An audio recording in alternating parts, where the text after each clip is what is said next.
special song na idali sa akong pamilya. Kabalo bitaw mo. Grabe nag-UI sa mga duha ka nakings nga moapil sa ilahan o kanta. Kaya ni siguro pa po. So praise the Lord, mga kaisunan sa mga beautiful song na share. So, kumusta na ang atong mga kaisunan diri sa Asian Church? Okay. Okay pa mata? Oh. Kinsay mga pamilya diri nga kaplano unta o bakasyon karong ulit. Kinsa? Pero tungod sa kamahal sa gasolina, i-postpone o i-cancel. Apil ang guro yan eh. Kabulo ba itong last month, kung naging ulan, nakapalit ba na yung ikuan, nakapalit ba yung LPG, nakamamang ko is Phoenix, itong 11 kilos. Kabulo mo tagpila pa itong anong panahon na? 1,100. 1,100. Karong sa manahan, isa nakapalit o gasol. 11 kilos. Apa pista. Nah, nakapalit daw karon 17. Ako sige, akabulan nato ng negosyan kay kunuban, sa panahon pa. So medyo taas na gyud sumabot siguro panahon ani nga murag mangita ka tagkahon ani. O schedule pula na siguro ba, schedule pula, medyo sama-sama na po.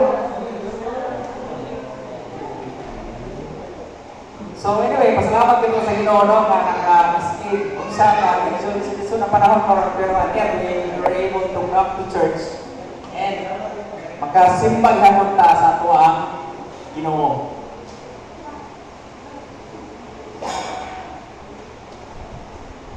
Ato niya pasalamat yun ang pamilya nga kung wala pa siguro rin saka ang trono, hindi siguro ko makatamtong diri ron. Kay nakaplano man nga mo lakaw. Pero God is good. Kay makashare ko sa pulo sa Ginoo hindi mo taga. So anyway, ang atong i-explore, ang atong tun-an karong puntaga, karong atong ipapahulay, ito mo kanis sa kapag maayo sa Ginoo, labi na sa ato ang mga staff. Especially karong panahon na magkaigsunan nga thesis ko may unta lagi o maunta na ni gubat ito sa Iran. Sama po si Trump po nga gusto kong gubat po. At anyway, uputang sugod, akong dihan nyo makaigsunan sa palibot ng ulo. Our great God, loving Father in heaven, Lord, this very moment we're ready to listen to your words. Send your Holy Spirit to be with us so that we'll be able to grasp your words and we will be able to know about your providence. That in spite of the hardships that we are facing right now, we know that you will never leave us and you will have hope in the future. And be the blessed Saturday, in Christ's name we pray. Amen.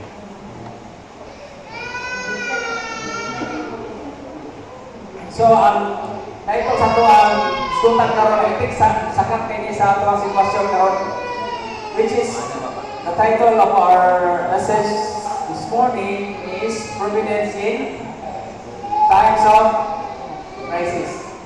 God's unseen hand in our darkest hours.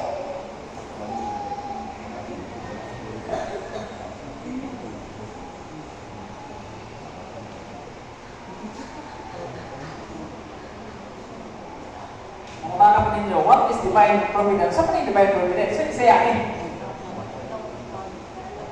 Anyway, before we move forward, ako lang i-share balik ang text for this our worship, which is found in Romans 8:28. Ngayon diri, and we know all things work together for good to those who love God and to those who are called according to His purpose. Romans 8:28. Ang tanong ko ninyo, saan nga na sitwasyon karon? Kung things work together for good, mabalik. O, matawa ako mga kaigsunan. Murag medyo ko, ano? Medyo makalibo gamay. Kung things work together, mabakagin, ang mahal naman kayo. Pinapitis Jeep Road. Wala din. Wala din sakap. Wala.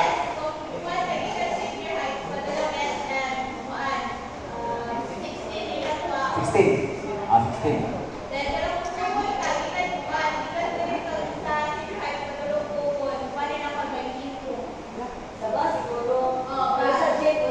Wala. Okay. Pero, kita magkumpiyansa kay sumpulan ni. Sumpulan na or hindi na kasi manaikan karon taas yun eh. So anyway, yung sa Bisaya ko sabot ato ang divine providence. Okay. Ako na-research rin. Divine providence sa Bisaya is ang pag-atiman sa Diyos sa panahon sa crisis. Okay? Ang pag-atiman sa Diyos panahon sa crisis. Okay? So, sa magitan niyo niya, what is divine providence? God's loving care and sovereign control over all things. Sa pa, He works all things together for good. So which is, mga yung context karon Romans 8:28. And what else? He sees the end from the beginning. According to Isaiah 46:10. Kung saan sa maghatag nato o kana assurance pa, ang Ginoo di ay nakabalo sa starting, nakabalo po sa nakita na niya ang ending. Wala bitaw di prehan nato karon nga kay ending ani ba? Di ba mo man atong mga fears mangod as tao. Okay, what if abot ang punto nga wala na yoy gasolina. Kaya wala na, iblangka naman dito sa, di naman nakasunod dito mga tanker sa Strait of Hormuz, which is ka sa Iran. Kung saan na lang mga ito ang food, i-beres any words. Hindi na mudagan. Hindi na mudagan ito mga motor ani, kung wala yung gasolina. Di ba? Practice sa mudaghain ani. So anyway, muna yung itong mga assurances, mga kaisunan, nga Ginoo, hindi yung magbiya sa tuwa. So providence is not a chance or fate. It is our Heavenly Father actively guiding history and our personal stories. Kaya according to Ellen G. White, yan isulat dito sa Ministry of Healing, page 481. Ang ingon siya, our Heavenly Father has 1,000 ways to provide for us of which we know nothing. Ang Ginoo mga kaisunan, mag-provide sa tuwa 1,000 ways na kita mismo sa pagkakaroon at kalimutan. Saan man? Moni ang assurance, moni ang katuang Ginoo. Daghan kayo mga babae ang Ginoo sa pagkatiman ka nato na wala pa yung nato pakibawin. Okay? Apil lang yung crisis mga kaisunan ha? Kanyang katuang katuban karong panahon na. So dapat ko i-share sa inyo ang mga bibila ka mga examples sa Bible kung yun sa pagkatiman sa Ginoo ang iya matatawahan. Kita niyo diha. Kaya mga bata, kabulong mo isa ni kastorya. Usana na kastorya ha? Usana na kastorya. Isa man na siya? Si Joseph. Joseph na ang isunan. Joseph, di ba i-betray siya? I-betray siya mga igsoon, kaya nangasilo siya kay palangka ni si Joseph sa iyang amahan. So dilabay dito sa tabay, then later on, baligya. Baligya, himong lipon, himong sulugon dito sa asa? Egypt. Oh. So, kung talagang ito yung kinabuhay, kung kamoy Joseph, okay, kung kamoy Joseph ka, atong panahon na ba? Naka Ginoo? Wala. Hindi makaroon na pero mo yung Ginoo, ano? Grabe, i-betray ko sa ako ang mga akong naigsuon. Himo ulipon, di priso magtugkog. Okay? Kapulo mo pili siya katuig. Actually, excited ang Bible kung pili siya katuig na himong ulipon hangtod na nakagawa sa tisawan.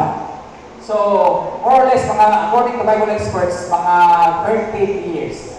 Ikan siya na himong ulipon ngadto sa balay ni Potiphar. Hangtod napiso siya niya nagagawa more or less mga 13 years. So nagsugod siya 17 years old. Nagagawa siya 30 years old, 30 anyos. And muna ito nga time nga sa si Joseph nahimong governor sa Egypt. Nahimong governor sa Egypt. Kung tanaw na ito ang storya, okay? Ang story ni Joseph is betrayal turned into what? Nahimong panalangin ang betrayal sa iyang mga igsoon.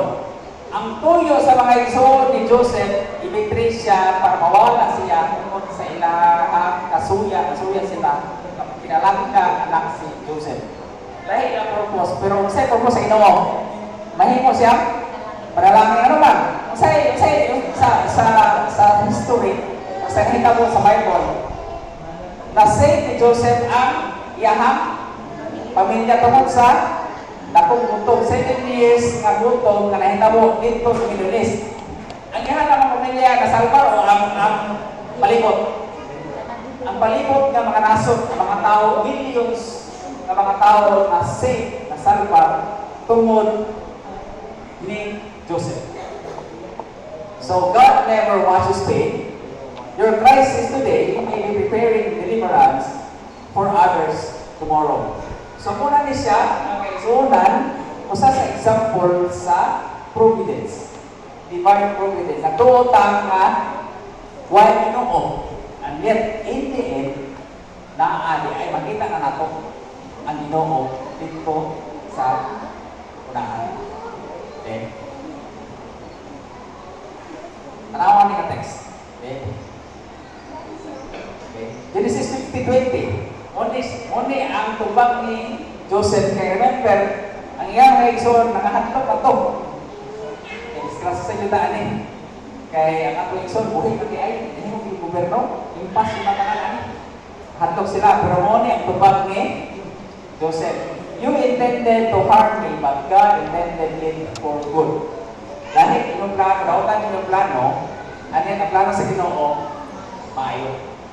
Okay? So let's go to another story. Kani? Oh, sama ni. Sa ka story.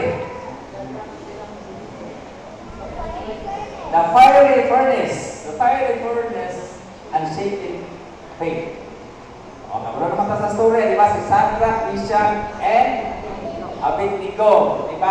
Dito sila na isa katigong dito sa part sa Babylon. Anahita mo, mas na kalimutan, naghimo ang hari o dako kay nga image or satwa. And say mando worship mo alang sa satwa diha. Say gimo nito lo. Dito wala. Pasal Daniel 3:17 to 18. Okay? Our God, whom we serve, is able to deliver us. So, muna ilahang istorya sa hari. Anong kapitulo ba? Sa iyo naman ang takayo, kung hindi naman kung makatigatig ang tao, kasi wala agad mong gawaraw na worship mo na mo. Ano nga bakit? Ang listo ng lugar ba? Ano lang mo sa listo? Wala yun. Wala, gini mo.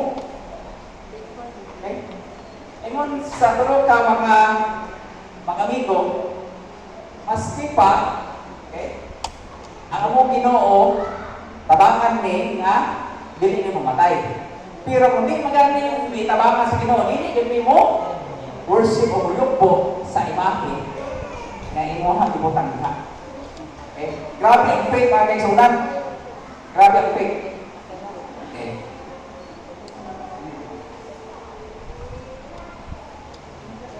Dahil mga sitwasyon sa atong mga kinabuhi na kinahanglan ta ang eksperyensya o mga pagsulay o kalisod. Which is, mo'y nahitabo, ni Shadrach, Meshach, and Abednego. We have to stand faithful and And we will experience God's power and providence. Ako ibalik kanina, katong providence sa Ginoo ng Joseph, instant ako, instant dili. It took bila 13 years to happen ang providence sa Ginoo. Kani, instant. Instant. Pero ang question, natin mirakulo nga wala pasiga o hindi kalayo yun. Hindi kalayo yun. So, ipa-experience yun si Shadrach, Meshach o Abednego sa pagsulay. Ipa-experience yun. And yet, nakita na to, in the midst ng labay sila dito sa fiery furnace, na ang Ginoo wala. Na ang Ginoo nagbuyo sa ilahan. So, in the final crisis nga describes the great controversy, which is ato ang parts of the doctrine ng kaigsunan, mainly will face similar tests over worship. Time will come, hindi na natin i-super pa. Mapunti na panahon nga i-test yun ang ato ang pagtuo. Huwag na karaway na storya.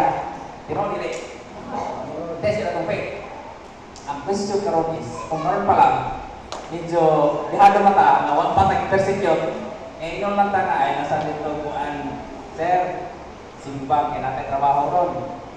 Nya dili, tao tindo, kung saan lang ka, no? Kung ining persecution na patay naman. Di ba? Okay. So, importante kayo, suman pa, training pa. Dapat matrain na tadaan. Okay. Ako basahin ang context at Daniel 3:17-18. If that is the case, our God whom we serve is able to deliver us from the burning fiery furnace, and He will deliver us from your hand, O King. But if not, let it be known to you, O King, that we will not serve your gods, nor will we worship the gold image which you have set up. So grabe ang ilang faith ng kaigsunan, ang ilang pagtuo sa Ginoo. Bahala pa sila, basta mag-alam. Kapalo sila, nagiging sila grupo sa mga Diyos. Okay? So next story. Ang kanin. Next story. Kanin. Ang kana. Katong mga simbolo ay ibagyuhan. Ibagyuhan, ikaw wali sa Ginoo Hesus, sinita mo. Nyato sila sa Sea of Galilee. Alino pa kayo, sugod, starting lino. Kaya pagkabot, kung tunga, dito na, kamurinsing ng sugod. Okay? Ang kapait pa yun, kaya ang mga tinon, ang mga disciples, nakalimot pa. Nakalimot na natin, Jesus Christ, iba nila. Nara di ako sa kili. Pagtiglisan nas mga disipulol, makakahangin balon.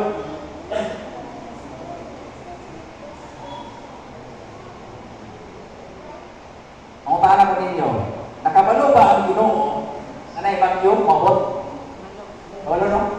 Pero patutulog ba? Grabe na hatong sa ba? Kaya kapoy tutuloy ka ng wali. Di ba? Awawa siya pag-iarap, pagkabalo siya ka na ay bagyos nahan. Jesus in the storm. So, kung tanaw na to, okay, kasi nahita mo. Kasi nahita mo. Di ba? Kung tao sa mga disipulo, ang si Jesus Christ, dito na nakarealize sila kung Jesus Christ rin. Ito na pagkawon. You know, napakimik kay namatay kita ni. Dito kang Ginoo, sa gingon. Peace be. Okay? To make the story short, peace be still, and then, in an instant, nalinaw. Okay? Nalinaw. Even when God seems asleep or silent, He is still in control and fully aware of what's going on. And then Jesus said, peace be still. So, a providence and mga kaisunan is crisis, test, and strengthen our faith. They reminded us that the presence of Jesus in our boat does not always mean no storms. So, only reality. Kasi na si Jesus Christ atong kinabuhi mga kaisunan, na may mga pagsulay, wala? Yes, naa. Maupod ang experience sa mga disciples, mga disipulo. Kapag na si Jesus Christ, and then kung nalimot sila, na naa ang luluwas sa ilang pigiran. Okay? They remind us that the presence of Jesus in our boat does not always mean no storms, but it does mean we are never alone. And the storm must ultimately obey Him. So nangagin ay mga pagsulay, mga kaisunan. Pero kabalo na ta, nanaan na Ginoo sa atong taliwala.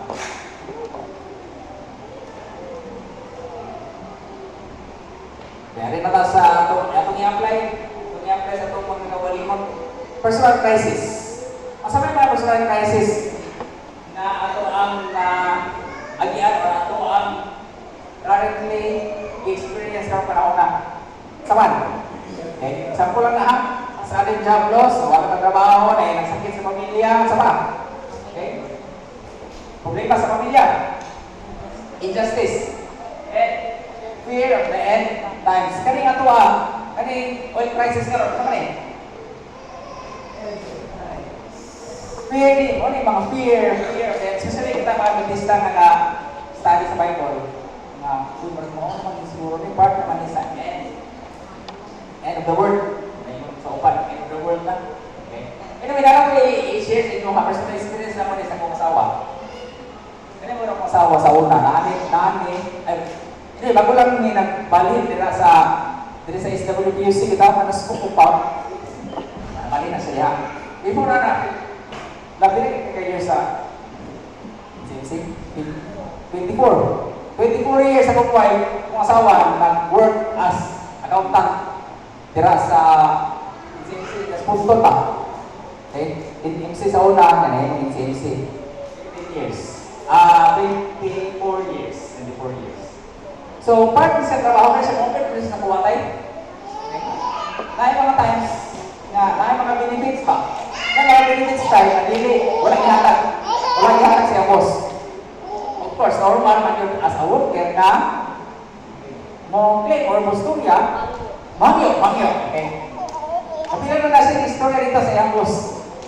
Mangyo, sir, basit kaya wala yung tigrat. Sorry dito sa kuha. Kung ito, ano po ihatag na, benefit pa na. Ang ba ng accountant sa one missions, ganawan man. Anit ikaw, wala. Pero nayo ba niya kauban niya sa opisina nga ni reklamo ng committee? And in fact, niya po yan is labor type. Yan was labor. Para lang ikuha ng nila ka. Gusto ba? As a worker, kanya akong wife, ang iyang ampo lang yun during that time is ako, wala ihatag, maybe, kahit lang gano'n. Or, sa makakaon lang 3 times a day, or mag-eskwela lang mga bata, goods na. Wala ginaanga mo ang ampo, wala pa siya dito. And, usa sa mga goals di is, kung worker ka sa institution, usa sa mga goals is, kanina ito, usa ka rin sa patay, usa ka rin sa union level. Kung na yung goal sa mga worker ka, taga-accounting, mga work permit yan sa kuwano, yan sa procurement, yan sa scope. Wala ginawala mo ha. Paghuman sa constituency meeting, last November, I think, November, itawagan siya sa admin sa scope, kabakong admin, nga na-elect, nga mahimong senior accountant. January this year, ni-report siya diha sa SWPUC. Siya nahimong senior accountant diha. And the good news is, itong benefit, bitaw mawang ihatag for how many years? Sa NCMC. Praise the Lord, ihatag rin mas naku pa niya nadawat. Tanaw na gini niya ang pagkamayan sa Ginoo. Walang providence pa. Usahay, murahunan lang ka. Kanang, nagrabe. O may justisya ni Bay? Ang uban, kadawat. Kita wala. Pero, parang yung nagigyapan ang ito magsari sa Ginoo. Only ang among na-realize lately, nagrabe niya Ginoo. Kita, masaya ang plano. E una ninyo, kung nagkaroon ng halik-libor na yung asawa, Makapong ka na diha. Dili. Wala, branded na ni. Ay, si Junior Ligo. Ay na. Palapad na. Reklamo din ng ipon. Oh. Diba? So makita na to ang pagkamayo sa Ginoo. So another example, personal experience na ako, that was 2019. Sa karagaran din, kamulong na sila na connected ko sa Santi Barley. Distributor ko sa Santi Barley. 2019, i-qualify ko tayo o one. I-qualify ko, ba na kumain so, i-qualify niyo o travel o New Zealand. Excited kayo eh. In New Zealand. Ito magod ang sumasunod sa Barley. Prepare na, agad na sa mga requirements, sa process ng visa. And then, remember mas COVID, kasi natutuloy ka ang COVID. 2020, di ba? 2020. Oh, 2020. Nilockdown ta, sa mga March, di ba? Mga March. Upat ka batch. Kami sa 4th batch. First batch, second batch, sa kagawas pa, nakabalik, wala problema. Ang 3rd batch, og ning pupos niya to og larga. Ay. Posible wa ko paulit na ko eh. Tanggong ko sila nito kasi mamasak ako dito. Oh, titi. Tanaw ninyo ang providence sa Ginoo nga wala ni nagipadayon. Ako iloy kayo ang 3rd batch. Kay natangin ko na kaulit sila pero last flight daw to from Auckland to Manila. Last flight nakasakay. Pero tanggong sila for 6 months. Sa Manila, kung tagamin na daw, kung Visayas, so ikaw ulit. Okay? Lockdown. Gawin tayo. Layo sa pamilya. So, medyo problema ito. So, dili na ito makita mga kaigsunan na naging providence, naging plano ang Ginoo ba, at first, dili na ito ma-realize na kung sa Manila, may pure Ginoo, nagkakit itong problema. Okay? Wala may kasulbaran ng mga problema. Mga trials, mga pagsulay. So, sure po ko, tantanan, mabuti hanapon mo inyo mga kaulayong experiences. Inyo malalang i-recall mga kaitsunan. I-recall lang ninyo ang pagkamaya sa inyo, mga sitwasyon na nakita mo sa inyo ng pamilya na makita ninyo na naami kayo ang Ginoo. So kasagaran sa atong feeling is wala na yun. Wala na yun. Hopeless. Inusara na sa atong mga problema, mga crisis, o pagsulay sa kinabuhi. Pero ang providence or ang pagkatiman sa Ginoo na nagyayay. Sa ulahi rin nato makita. Okay, so how do we live in providence? Number 1, daily surrender, not thy will but yours. Luke 2:42. Every day today ay mag-isunan ato yung isurrender ang ato ang kinabuhi. Sa ilang pagkakamot taba na may gusto, kanang kita yung buot ba, bukan ko na ito sa iyong Ginoo. Tanawa ang apo sa Ginoo. Diba mo na yung apo sa Ginoo before sa gilansan. Namdo mo, let this cup pass over me, but your will be done, not mine. Ang will ko sa Ginoo, mo na ato ang reminders. Claim Bible promises in prayer. Sa muna ni, naatay mga paborito mga Bible promises, Bible text, mga memory verses. Ako na i-claim, sample lang na naliha. Sa 91, Jeremiah 29:11, Mark 11:24, mga mga promises, tagan kay promises sa Ginoo, which I'm sure na amoy mga tinaguan diha ng mga promises. What else? Stay connected to the church family. So, importante ito kayo ang pagsimba. Connected ka sa ato ang ganun tumatong COVID. Ato ulit, hindi niya makatungkol dari sa insect, hindi tungkol sa COVID. Sige rin tagtanaw, diba? Ito na pinakabulan, sige rin tagtanaw o Hope Channel. Mabutong ka na ang Hope Channel yung sikat pa. Yan ako nga punto nga silang balong. As advertisement ko, makita ko dito sa simbahan. Magsukod o bukas si Tomino Hope Channel, pagriwalahin mo dito simba. So dito nagsukod, dito may naka-tol-tol dari sa Kinshay. Ito muna kong COVID. Okay?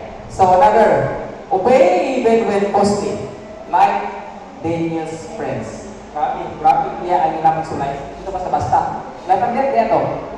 So nakita niya life and death ito. O sana kahapon ako. Yung daw sa mga sundalo nga amoy na pasiga sa fiery furnace, di ba nangamatay? Tungkol sa kainit. Kasi ano itong labay ay? Paglabay ba ito, ugdaw ko dito. And yet, tungkol sa ilang faith, tungkol sa ilang pagtuo, i-save sila ito sa fiery furnace. Okay. So, as Seventh-day Adventists, we prepare for the final crisis by practicing trust. Now, Sabbath rest reminds us weekly. So kanina yung pagsimba sa atong Sabado, usa din sa pag-remind mga kaigsunan sa divine providence sa Ginoo. God is in control. Health message, education, mission work, all flow from confidence in His providence. So usa din sa mahatag nila mga leksyon, magtuntang leksyon diri sa church. Usa na sa magdugtong pa sa atuang result na makabarog dito sa mga pagsulay o sa mga hakit sa kinabuhi. So kanay, sana, di ba? Sama na, three angels message. According to our former president, Ted Neil C. Wilson, yagi on God's people will face universal pressure, but Jesus will never leave us nor forsake us. So, kamay lang ka-review. Purta mo po siya. Kamay lang ini. 2 slides. 2 slides na lang. Then we are done. Kung sa ganyan, 3 angels message. 3 angels message. Sumari lang. Short. In Revelation 14. 3 angels message. Number 1. First message. Naman. True worship of the Creator. Number 1. True worship of the Creator. Number 2. Warns about false religion. Okay? False religion. Number 3, loyalty to God's commandments and the faith of Jesus. So, only ang 3 angels message. So, we are living in a time of trouble foretold in prophecy. So, part na yun yung mga kaigsunan sa prophecy ang ato ang kahintang karon. Tinigtanan ng mga pahinabo. Okay? Oil crisis, mahal na malalikton, bubak sa Middle East. Saba, dili pag sinabot. Ang US karon kabulong mo sa Amerika karon, grabe nagubot. Kani bitaw ila two-party system man ilahan, Democrats and Republicans. Wala, wag yun ay undang. Nay mga budget. Karon gubot kay ang ilang mga airports. Kay walay budget sa mga PSA. Ano bitong tigbantay sa airport? Kaya wala man yung sign dito ang mga Democrats, kaya Republicans na nakalingkod. So, upos perspective ba? Wala ka nagkitang tarong. So, part na yung mga kaigsunan sa prophecy. In the final crisis, God's providence is clearly seen through these messages. They prepare His people to trust His providence by choosing true worship, rejecting falsehood, and remaining faithful, even when the storm rages. The same God who was with Joseph in prison with the 3 Hebrews in the fiery furnace and with the disciples in the boat is guiding His remnant church today through these 3 angels' messages. So kung tanaw lang ito, biblical speaking, maura gihapon ni mga kaigsunan, maura niya Ginoo ang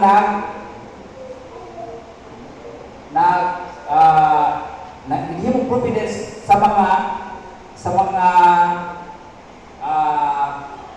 patriarchs sa Bible.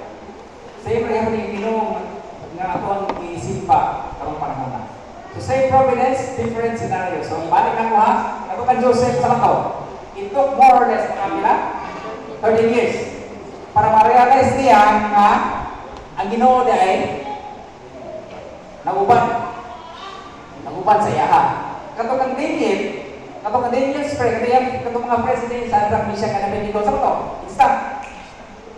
Instant providence. But God didn't put out the fire. Okay, remember ha? Instant to. Pero wala, ikuha sa Ginoo ang kalayo ha? Tuwa kalayo. Kinahanglan lang tao, pag tuo.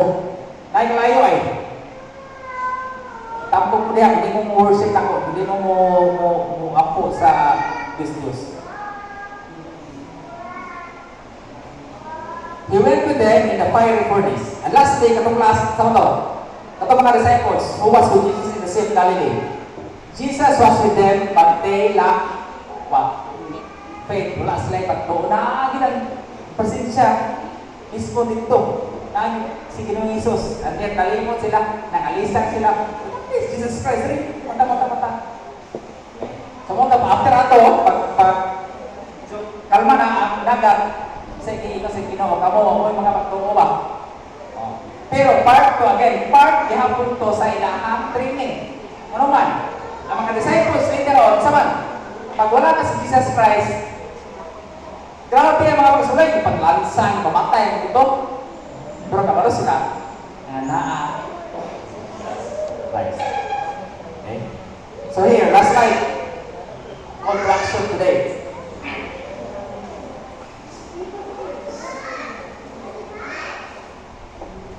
Choose to trust God's unseen hand. Ang kaisunan, iba ni sa iyo, no?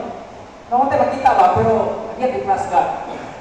Kailangan yun niyo, bugag ng mga pagtuon o bugag ng mag-apo.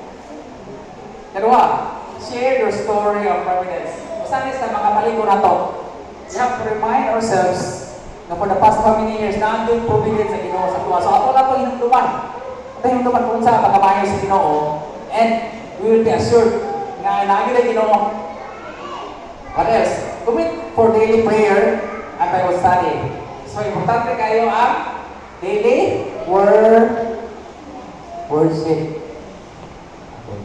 Kami sa akong pamilya, papunta kayo ng hypocrite kami ng tangan, hindi taga-worship dito everyday. Lagi mga panahon, na hindi ka worship po.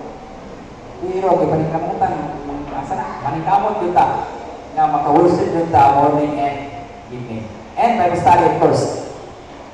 And ang last stand stand faithful now, so you will stand in the final crisis. So, muna ang atong training. Muna karon ang atong training sa umalabot ka final crisis. Okay. Nana ko i-share sa inyo mamaya. Kani nga mo ang 2 years ago mong kami sa mga asawa ako magsuon. Muna amo nung nakabantay mo sa Facebook kanang ginatawag hashtag running era. 2 years ago, nag-running era niya ni asawa. Kaya ma-appeal ni Grace, appeal ni 21 kilometers, 32 kilometers ka nadagan. Kung tahan ako ninyo, kung ma-appeal mo na, kinamag training hindi. Pwede mas siguro tayo, dito lang sign up tao, Grace, dito na, dami na. Aside sa halal, hindi ka katiwasay. Injure na ka. Ulo kayo, naman kayo may kamit sa una sa disiklo ng apel ba? Nandala dito, magiging ko dito, giving of ambulance. So, kung mapil ka Grace or mapil ka marathon, you need to train. Ano man, ang training mo ay makapag lahog tayo mo. Kapalikon ba sa muscles, and everything.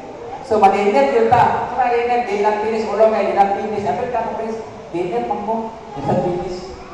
Sentro, arita, kung i-apply na rin. Dili pwede nga may nontang, ayahan ako mo, sa tamanin. Ayahan ako mo, kuhan sa Ginoo. Kung nami lutos. Ayahan ako simbal sa maluk. Kung lutos na. Pwede ba na? Pwede ba na tayo?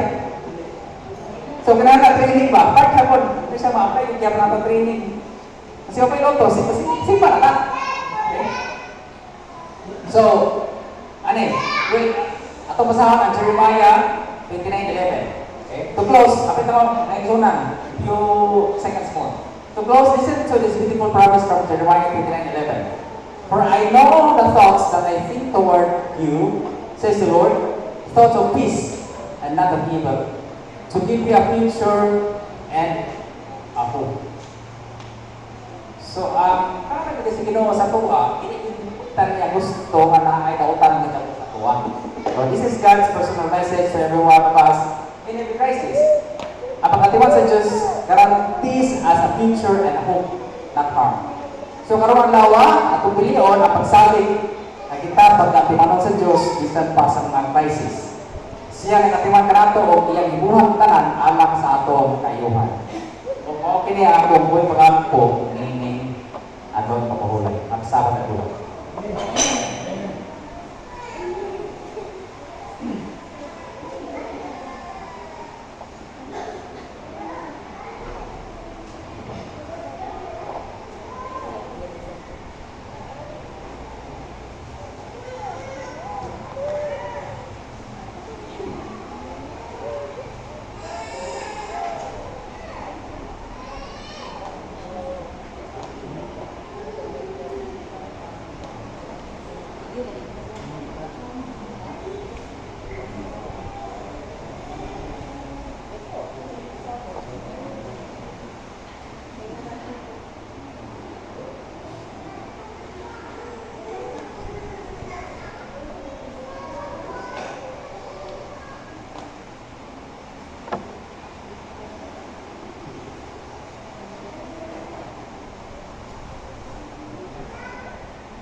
Ako'y dapat kumaoras ng tampo.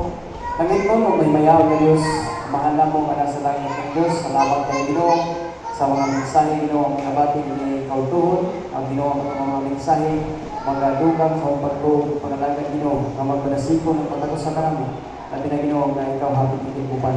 Amahan, ang mga pulong, Ginoo Diyos, na matisok sa kasing-kasing, aram Ginoo, sa kanunay, kami magkapahinugdo mo, nakasalamat kanunay kami mo, sa imong kayo, sa imong gugma, para ka naman.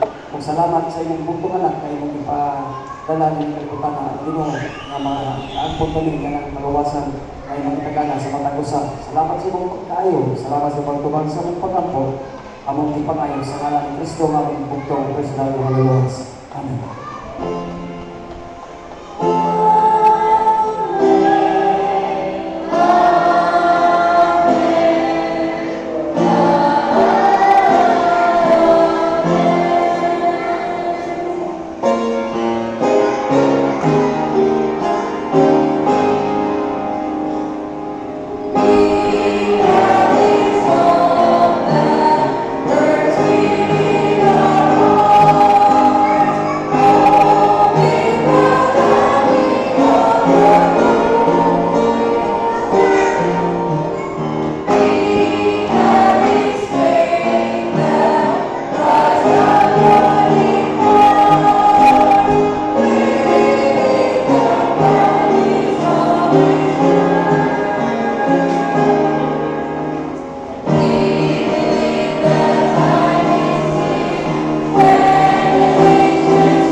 Bagay na ati ka.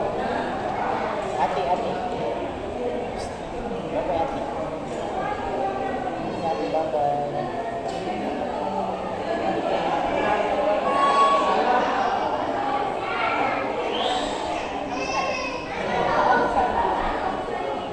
Pero balik mo.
Bless ka, Teo.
Dito sa bag. Bring mama's bag. Pero, bring it. This one, water. Uy, ay cellphone. Saan na? Ay cellphone. Saan na cellphone na bilin? Saan eh? Boards, na cellphone 3 boards. Saan na nabilin boards?